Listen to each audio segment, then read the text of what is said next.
امام غزالی رحمۃ اللہ علیہ اپنی کتاب احیاء العلوم میں نقل فرماتے ہیں کہ ایک شخص اللہ تبارک و تعالیٰ کا بہت ہی عبادت گزار تھا اور اللہ تبارک و تعالیٰ کی یاد میں اپنا بیشتر وقت گزارا کرتا تھا۔ ایک دن ایسا ہوا کہ اس کو کسی نے بتایا کہ آپ کے یہاں کچھ لوگ ایک درخت کی عبادت کرتے ہیں، تو اس عابد کو بہت غصہ آیا اور وہ غضبناک ہو گیا۔ اس عابد نے فیصلہ کیا کہ میں اب اس درخت کو کاٹ کر ہی سانس لوں گا۔ وہ اپنی جگہ سے اٹھا اور اس درخت کی طرف چل پڑا۔ راستے میں اسے شیطان مل گیا۔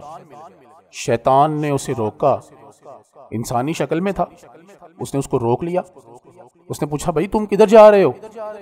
تو وہ کہنے لگا کہ میں اس درخت کو کاٹنے جا رہا ہوں جس درخت کی لوگ عبادت کرتے ہیں۔ تو اس نے کہا، نہ بھائی، اس کو کیوں کاٹنے چاہ رہے ہو؟ تم اس کو کاٹ دو گے، وہ ایک درخت اور لگا لیں گے، اس میں کیا پریشانی والی بات ہے؟ اس نے کہا، وہ لگائیں یا نہ لگائیں، میں اس کو کاٹ کر ہی دم لوں گا۔ تو شیطان نے اس سے کہا کہ بھائی میں تو تمہیں وہ درخت کاٹنے نہیں دیتا۔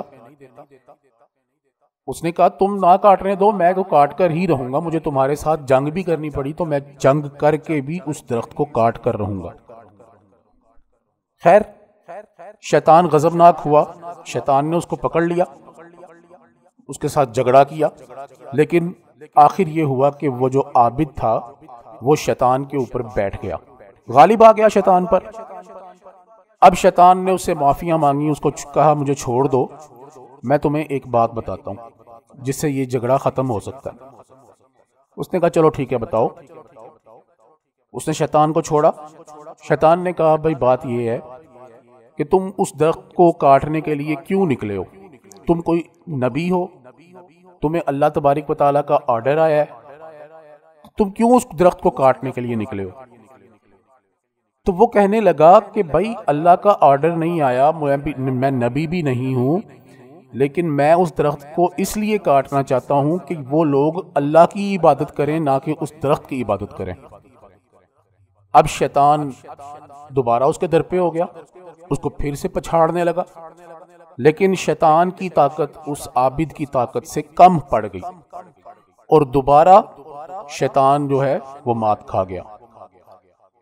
اب شیطان کو بری شکست ہوئی اور شیطان جو ہے وہ کافی مار کھانے کے بعد اس نے اس کو کہا، بھائی مجھے چھوڑ دو، میں تمہارے ساتھ ایک سودا کرنا چاہتا ہوں۔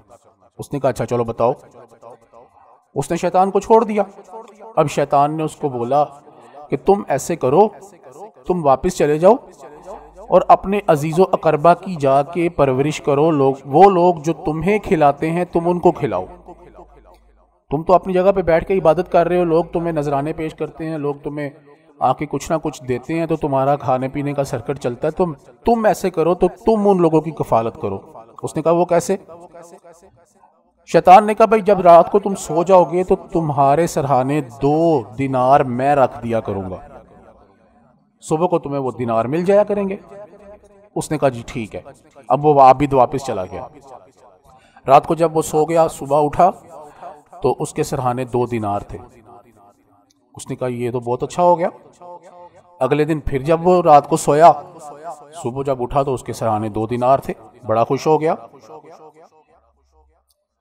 اگلی رات جب وہ سویا اور سو کر جب صبح اٹھا تو اس کے سرہانے 2 دینار نہیں تھے، اس کو بڑا غصہ آ گیا اور غضبناک ہو گیا۔ اب اس نے سوچا، اب تو میں وہ درخت کاٹوں گا ہی کاٹوں گا۔ پھر چل پڑا اس درخت کو کاٹنے کے لیے۔ اب جب وہ راستے میں پہنچا تو شیطان پھر سے اس کے راستے میں حائل ہو گیا۔ شیطان نے کہا، بھائی اب کہاں کا ارادہ ہے؟ تو وہ کہنے لگا، بھائی میں تو اب پھر سے وہ درخت کاٹنے جا رہا ہوں۔ شیطان نے اس کو پکڑ لیا۔ اب دونوں جناب گتھم گتھا ہو گئے، تو شیطان نے اس کو بہت مارا۔ اب وہ حیران تھا کہ کل تک تو میں شیطان کو مار رہا تھا، آج شیطان مجھے کیسے مار رہا ہے؟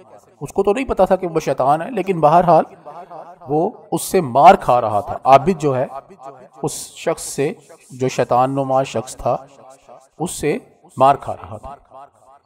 اب وہ بڑا حیران ہوا۔ اب اس نے معافیاں مانگنے لگا، اس کو کہا، مجھے چھوڑو۔ اس نے اس کو چھوڑ دیا، شیطان نے اس کو چھوڑ دیا۔ اس نے کہا کل تک تو میں تجھے مار رہا تھا، آج میں تجھ سے مار کیسے کھا رہا ہوں؟ اس نے کہا کل تک تو اللہ کی رضا کے لیے جا رہا تھا اور آج تجھے 2 دینار کا غصہ ہے کہ تجھے دینار کیوں نہیں ملے۔ تو آج تیرے دل میں وہ اخلاص، وہ محبت نہیں ہے، وہ درخت کاٹنے کا جذبہ نہیں ہے، آج تیرے دل میں صرف 2 دینار کے لیے غصہ اور غضب ہے کہ یہ مجھے 2 دینار کیوں نہیں ملے۔ تو میرے دوستو، اس حکایت سے ہمیں جو سبق ملتا ہے وہ یہ ہے کہ اخلاص جو ہے نا وہ شیطان پر غالب آ جاتا ہے۔ جس شخص کے دل میں اخلاص ہے وہ کبھی بھی شیطان سے مار نہیں کھاتا۔ اپنے دلوں میں اخلاص کی دولت کو موجزن کریں اور شیطان کو دیکھیں وہ کیسے بھاگ جاتا ہے۔ انشاءاللہ شیطان آپ کا کوئی کام خراب نہیں کرے گا۔